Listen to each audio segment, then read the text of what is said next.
Assalamualaikum warahmatullahi wabarakatuh. Hai semuanya, perkenalkan saya Anggi Gita Cahyani. Saya berasal dari Pokjer Prabu Muli. Di sini saya akan membuat video pembelajaran materi pembelajaran PKN di SD dan materi konsep penegakan hukum di Indonesia. Mohon disimak ya, dan semoga kita mendapatkan manfaatnya bersama-sama. Dan apabila di dalam video saya ini terdapat banyak kekurangan, saya mohon maaf sebesar. Assalamualaikum anak-anak, apa kabar semuanya? Alhamdulillah sehat ya. Oke, bagus. Oke, baiklah. Bagaimana nilai kita kemarin?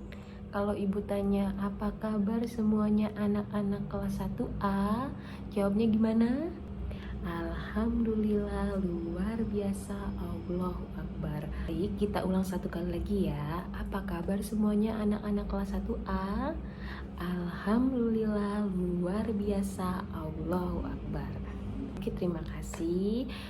Selanjutnya ibu mau tanya, siapa teman-teman kalian yang tidak hadir pada hari ini? Hadir semua? Alhamdulillah, hebat ya. Sebelum kita memulai pembelajaran kita hari ini, ada baiknya kita mulai dengan berdoa bersama-sama. Ibu minta kepada ketua kelas untuk memimpin doa kita pada pagi hari ini. Oke, selesai. Oke, selanjutnya ibu minta kalian buka buku kalian pada modul 6. Itu terdapat materi tentang penegakan hukum di Indonesia.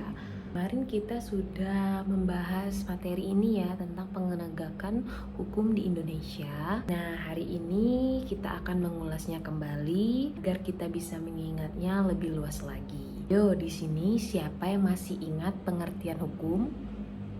Ya, silakan. Pebi. Benar.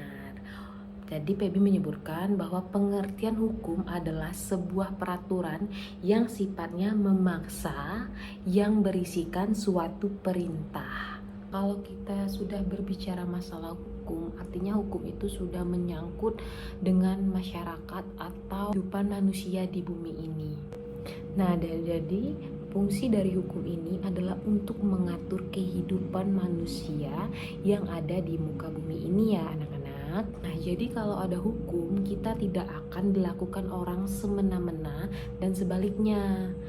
Kita juga tidak bisa melakukan orang juga dengan semena-mena karena kita sudah mempunyai peraturan yang harus kita patuhi. Nah, selanjutnya itu ada macam-macam dan ciri-ciri hukum. Nah, di sini siapa yang masih ingat ada berapa sih macam-macam hukum itu?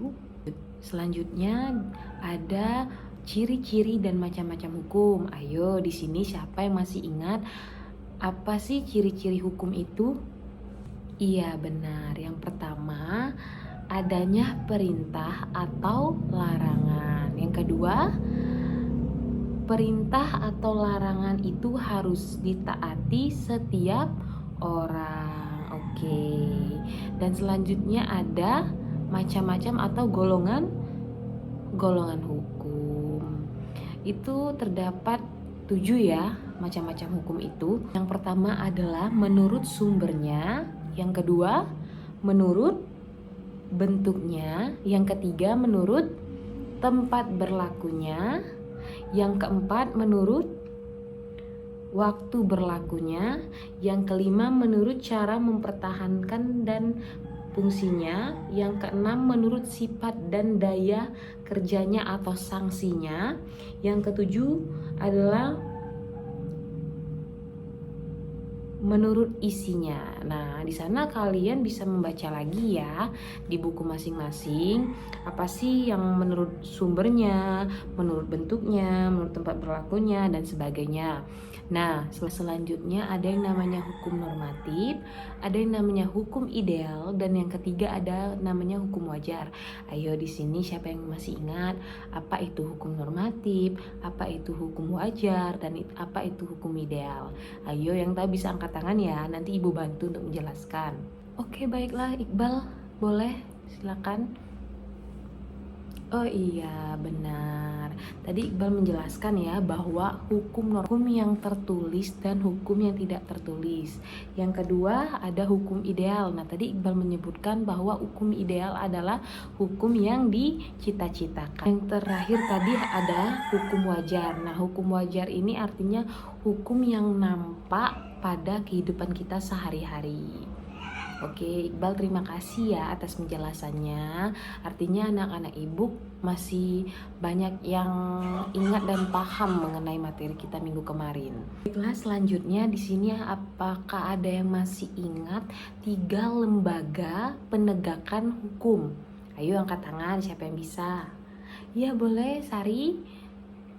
Benar, 1 kepolisian, 2 kehakiman, 3 kejaksaan. Nah, tadi Sari menyebutkan bahwa ada 3 lembaga penegakan hukum. Yang pertama ada kepolisian, yang kedua adalah kejaksaan, dan yang terakhir adalah kehakiman. Kepolisian di sini bertugas sebagai penyidik dan kejaksaan tugas sebagai lembaga penuntut.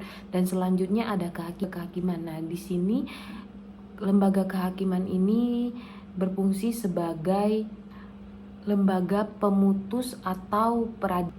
Nah, dalam penegakan hukum di Indonesia, konsepnya berkenaan dengan apa? Ayo, ada yang masih ingat? Ya benar, ada norma, ada sanksi, ada tanggung jawab, dan sebagainya. Hukuman ada 2 jenis, siapa yang masih ingat? Ayo, pertama ada hukuman pokok dan yang kedua ada hukuman tambahan. Hukuman pokok itu seperti apa? Ayo. Iya benar, hukuman mati.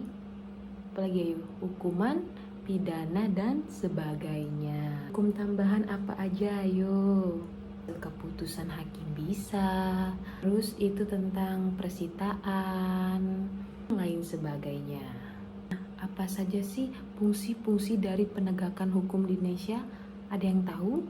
Ya, polisi itu sebagai tim atau lembaga penyidik ya.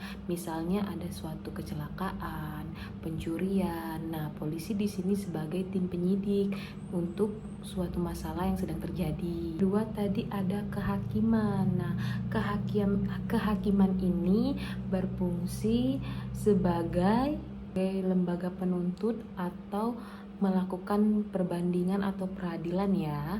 Kejaksaan juga sebagai lembaga yang membantu kehakiman. Artinya sebelum ke kehakiman dia harus ke kejaksaan dulu baru ke kehakiman. Nah, dalam kehakiman ini dibagi menjadi 4. Peradilan agama, ada peradilan umum, ada peradilan militer, dan peradilan tata usaha. Di sini siapa yang bisa menyebutkan contoh-contoh kasus yang berkaitan dengan hukum? Iya, yang pertama itu ada kasus pencurian uang di ATM, dan yang kedua ada kasus apa yo? Kasus perampokan. Ya, boleh. Nah, kasus pencurian uang di ATM itu pasal berapa ya yang mengaturnya? Kira-kira di sini ada yang masih ingat nggak? Iya, benar. Pasal 362 KUHP. Kira-kira apa isi dari pasal 362 KUHP yang kalian sebutkan tadi? Ayo, angkat tangan ya yang bisa. Ya, ayo. Barang siapa yang mengambil semua atau sebagian kepunyaan orang lain dengan maksud untuk memiliki secara melawan hukum akan diancam dengan penjara atau denda. Yang selanjutnya tadi ada perampokan ya. Nah, biasanya kalau perampokan itu sebelum melakukan perampokan biasanya dilakukan penganiayaan dulu ya, dengan tujuan untuk menghilangkan jejak. Oke, baiklah. Bagus ya, ternyata anak-anak 1A ini masih memahami dan paham tentang materi yang sudah kita bahas minggu kemarin. Semoga anak-anak kelas 1A tetap semangat dan kita bisa bertemu lagi pada pertemuan berikutnya. Nah, ayo kita lakukan yel-yel lagi ya. Bagaimana kalau ibu tanya, apa kabar semuanya anak-anak kelas 1A? Alhamdulillah, luar biasa, Allahu Akbar. Ayo kita ulangi satu kali lagi ya. Apa kabar semuanya anak-anak kelas 1A? Alhamdulillah luar biasa, Allahu Akbar. Oke, baiklah, berakhir sudah pertemuan kita pada hari ini. Sebelum kita mengakhirinya, kita ucapkan hamdalah dulu ya bersama-sama. Alhamdulillah. Ibu minta kalian mengerjakan tugas yang ada pada modul 6 itu ya, tes formatif 1. Nah, nanti di pertemuan selanjutnya akan Ibu periksa dan Ibu nilai, dan barang siapa yang tidak mengerjakan akan mendapatkan hukuman atau sanksi sesuai dengan materi kita hari ini ya. Oke, baiklah, Ibu akhiri pertemuan kita pada hari ini. Wassalamualaikum warahmatullahi wabarakatuh. Selamat berjumpa di pertemuan berikutnya.